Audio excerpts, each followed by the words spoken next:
Hello guys, and welcome to the informative. My name is Fides, and today we are going to be talking about the books that helped me when I was going through a very difficult time 2 years ago.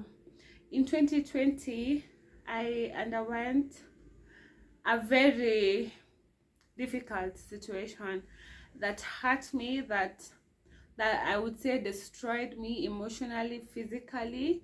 Yeah, physically because I lost a lot of weight, and yeah, I was in a very dark place. Normally I'm not a person that reads, but I was coming from an event in town, and then I came across this book. And what made me buy the book is the title. I had actually not heard about it. This book, I bought it in 2020 because, like I said, I'm not a books person, but when I was going through I was passing through on the streets, I saw this book on the vendors that usually sell books. And when I saw it, I was like, wow, look at the title. Because at that particular time, I cared about everything that was being said by anyone, anything that was being done to me. Every little thing was hurting me because I was hurting. And when I saw this book, I was like, I think I need that, because this book is called The Subtle Art of Not Giving a. So yeah, I bought it, and I will tell you for sure, this book, it changed the way I view things and how I take in things, how I absorb things. Yeah, so I'm going to read for you a summary of one of the reviews. This book hits you like a much needed slap on the face from your best friend. Hilarious, it's vulgar and immensely thought-provoking. Only read if you're willing to set aside all excuse and take an active role in living a fucking better life. Yeah, I said it. So yeah, this book, it changed so much in me, and I would recommend, if you're watching this video and you're going through a difficult time, or when you're going through a difficult time, you're hurting, and everyone seems to anything that will happen around you definitely will hurt you. But when you read this book, my friends, it will change the game for you. And normally when I'm reading a book, I usually highlight.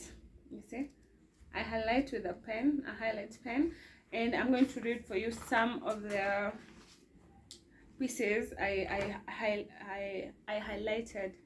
Like this, it says the topic is boundaries. For most of human history, romantic love was not celebrated as it is now. In fact, up until the mid-19th century or so, love was seen as unnecessary, unnecessary and potentially dangerous psychological impediment to the more important things in life, like farming well, or marrying a guy with a lot of sheep. Yeah, so like love was not very important. Farming and owning property was more. And then it's not about giving a fuck about everything your partner gives a fuck about. It's about giving a fuck about your partner, regardless of the facts he or she gives. That's unconditional love, baby. And then acts of love are valid only if they are performed without conditions of expectations. That's a good one. And then this other one, it's the paradox of choice. Basically, the more options we are given, the less satisfied we become with whatever we choose, because we are aware of all other options we are potentially forfeiting. Love it. Now this one I underlined because this is what I was feeling. Sadness so deep that it physically hurts. That's what I was talking about. When you're going through a difficult time, I remember there's a time I was going home and I was in a car and I felt so much pain on this part of my chest. And I remember when I got home, because I was living in a compound where it was just me and my landlord. When I got home, I went to her house and I told her, oh my God, I am feeling so much pain here on this part of my chest. And her house help was in the kitchen, and she came running. She told me, that's a sign of a heart attack. If you continue thinking the way you're thinking, you're going to get a heart attack. Get it together. But you see, when it comes to healing, you just can't say, I'm going to get it together right now. It's a journey, and you need people to hold your hand. And that landlord of mine, and they, whatever you are, you know yourself. May God bless you, because you really helped me and my little lady. May God bless you. May God increase you, in every way that you helped me. Even So this book, The Subtle Art of Not Giving a Fuck, really helped me. I'm sorry I diverted a little there, but yeah, it was very bad. It was very bad. Actually, that time, that period really drained me physically and emotionally. Emotionally, I could not think straight. I could not choose even the color of curtain that I can put in my house. I remember there's a time I had gone to buy curtains for my home, and normally I'm a person who's very good at picking things, putting together things, and I couldn't pick curtains for my house. I had to call my sister and ask her, you know, the color of my seats, so which curtain do you think I should buy? It was that bad. Physically, I had lost so much weight. Naturally, I usually weigh 68 to 70 there, but that time I was 53. I was taking milk, I was eating avocados, I was eating everything and anything that could add me weight, because everyone that I met was like, oh my god, what happened to you? Are you sick? Is there something wrong with you? I looked bad. I looked really bad. I think I'm going to put pictures of me before that time and me after that time, and now this is me. Yeah, like 3 years after that period. Yeah.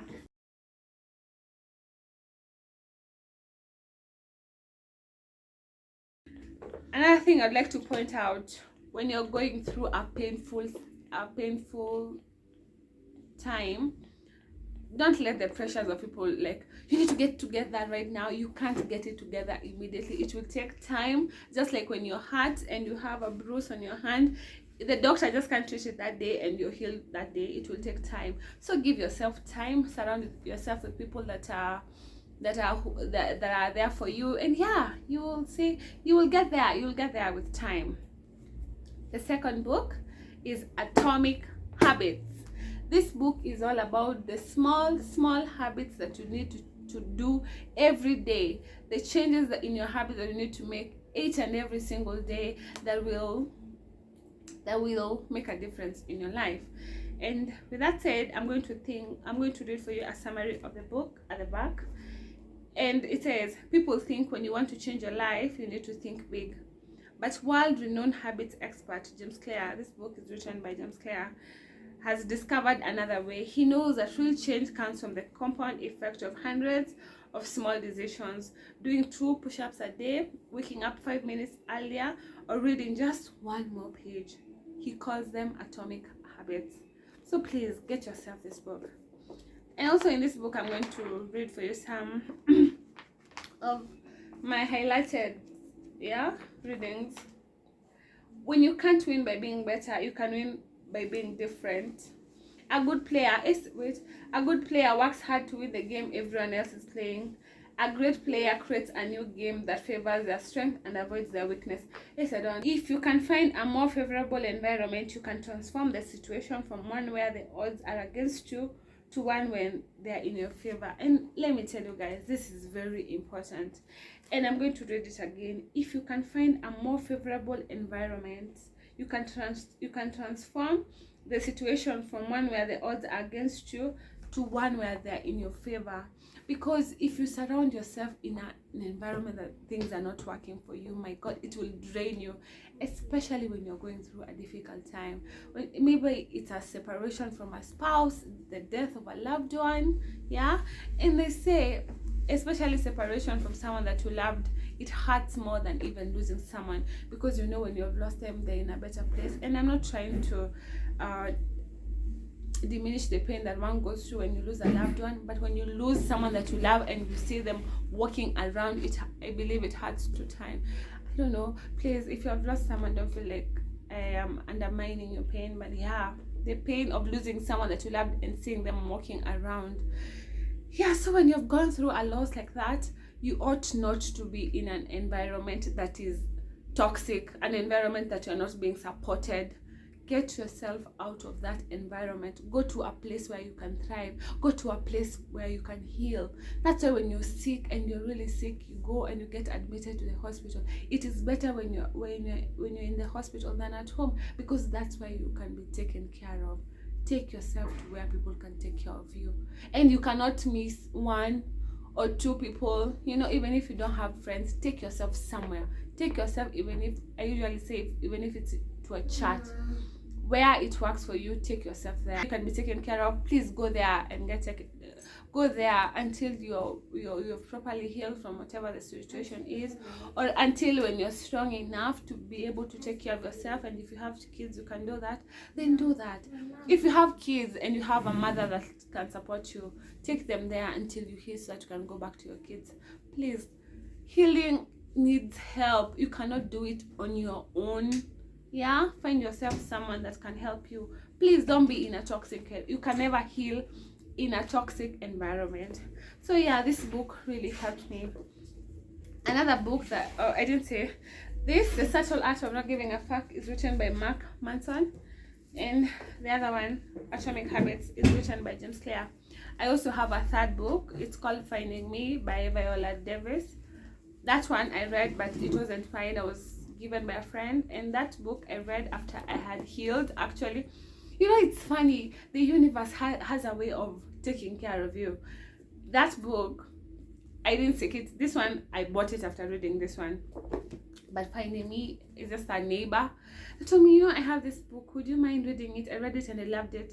And he gave me, by that time I had healed, and my God, I cried reading Finding Me by Viola Davis. So please get yourself that book. Another very important book that I read and I continue to read today is the Bible.